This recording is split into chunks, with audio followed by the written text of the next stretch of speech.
Welcome to Asian Economy Channel. I'm Antony. Throughout the 20th century, both Britain and the United States faced economic recessions and political turmoil.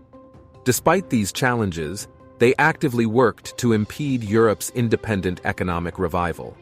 The Franco-German alliance, led by French President Charles de Gaulle and German Chancellor Adenauer, was ultimately suppressed by the United States and Britain.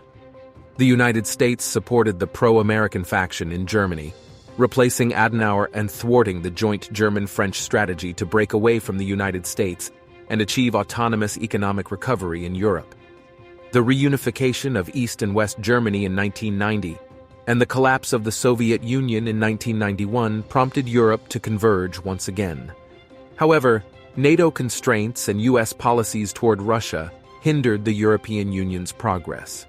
The euro was introduced in 1999 and gradually stimulated the EU economy, surpassing the total GDP of the United States until the 2008 subprime crisis. During this period, the international share of the US dollar declined. However, the United States triggered the subprime mortgage crisis, shifting the debt crisis to Europe and initiating a crackdown on Europe's high-tech industries. This led to a significant economic slowdown in Europe, allowing the United States to solidify its hegemony over the continent. Since then, the EU has been increasingly inclined to break away from the United States, while the United States pursued a policy of unilateralism. During Angela Merkel's tenure as German Chancellor, Germany and France once again expressed their willingness to integrate Europe and displayed a stronger inclination to separate from the United States.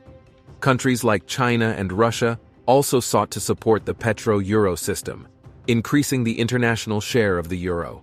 However, Britain accelerated its exit from the European Union under the supervision of the United States. This was followed by the outbreak of the COVID-19 pandemic and a geopolitical crisis in Europe.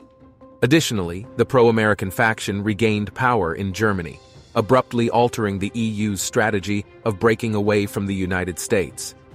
Germany's missteps played a crucial role in Europe's division and pushed the continent into a full-scale geopolitical crisis, greatly benefiting the United States. The prospects for a petro-euro system were dashed, and European manufacturing shifted to the United States. With the help of geopolitics, the United States once again transferred the debt crisis to Europe, allowing energy giants, military-industrial complexes, and Wall Street to reap enormous profits and impose a long-term energy problem on Europe.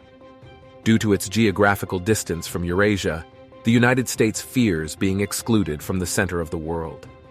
In its quest for global hegemony, the United States has adopted a strategy inherited from Britain, seeking to divide Eurasia as a national policy.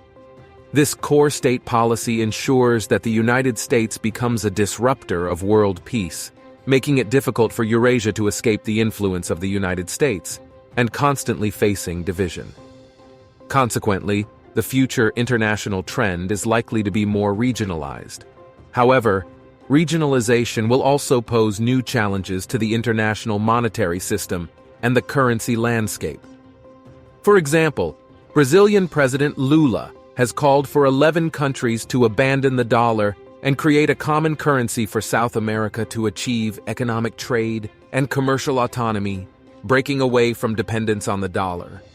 At the recent 51st summit of the Asian Clearing Union, de-dollarization was a prominent topic. Central bank governors of ACU member countries, led by Iran, explored the feasibility of using their own currencies for international trade settlements. Currently, countries like Russia and Turkey have fully implemented de-dollarization, while developing countries like China are also moving in that direction. During this critical period of de-dollarization, the United States has escalated its currency wars, launching new attacks on non-US currencies. The recent depreciation of the Chinese yuan exchange rate may have exceeded expectations, but it does not alter the long-term downward trend of the dollar. This trend is influenced by factors such as the United States impeding Eurasian integration, the U.S. strategy of regionalization replacing globalization, the U.S. debt-based economy, the monetization of U.S. crises, and global discontent with dollar hegemony. As a result, This round of dollar attacks on non-US currencies is destined to fail, and it is expected that the game will conclude between the fourth quarter of this year and the first quarter of next year. Regarding the currency cycle, the impact of aggressive interest rate hikes in the United States and Europe is likely to peak between the fourth quarter of this year and the first quarter of next year, creating a significant market impact.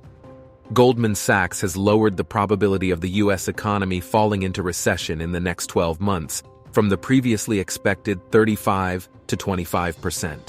They anticipate a 25 basis point interest rate hike by the Fed in July.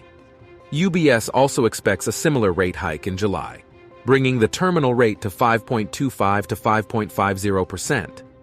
To maintain the stability of the dollar, the United States continues to guide expectations of interest rate hikes.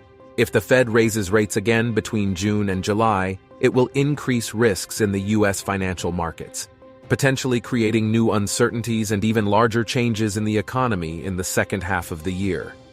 In terms of the global financial market landscape, the stock markets in the United States, Europe, and Japan are currently experiencing a bull market. These stock markets play a crucial role in highly financialized developed economies, and their collapse would have a tremendous impact. A collapse in these stock markets would lead to significant financial and economic risks for developed economies, triggering a chain collapse in stock, bond, and currency markets, as well as commodity and financial derivatives markets.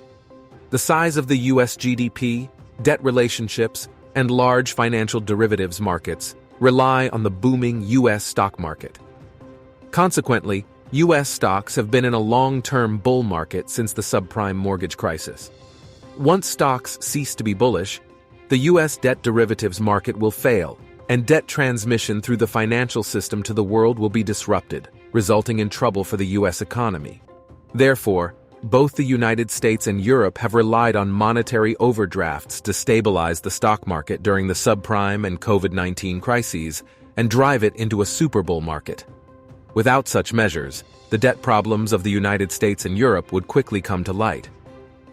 Due to high inflation, the European Central Bank is expected to continue raising interest rates in June, while the Federal Reserve's rate hike cycle is nearing its end, although the possibility of another 25 basis point hike remains.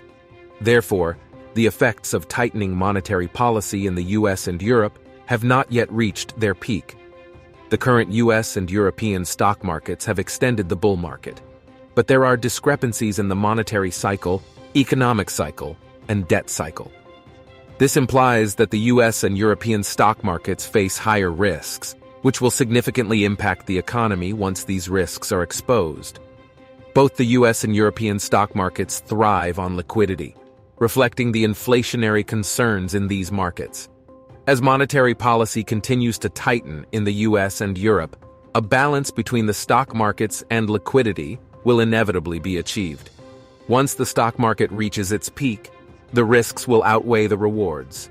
Additionally, risk-free yields in the US and Europe are on the rise. Thank you for watching this video. I hope my analytics was useful for you. Like and subscribe, please.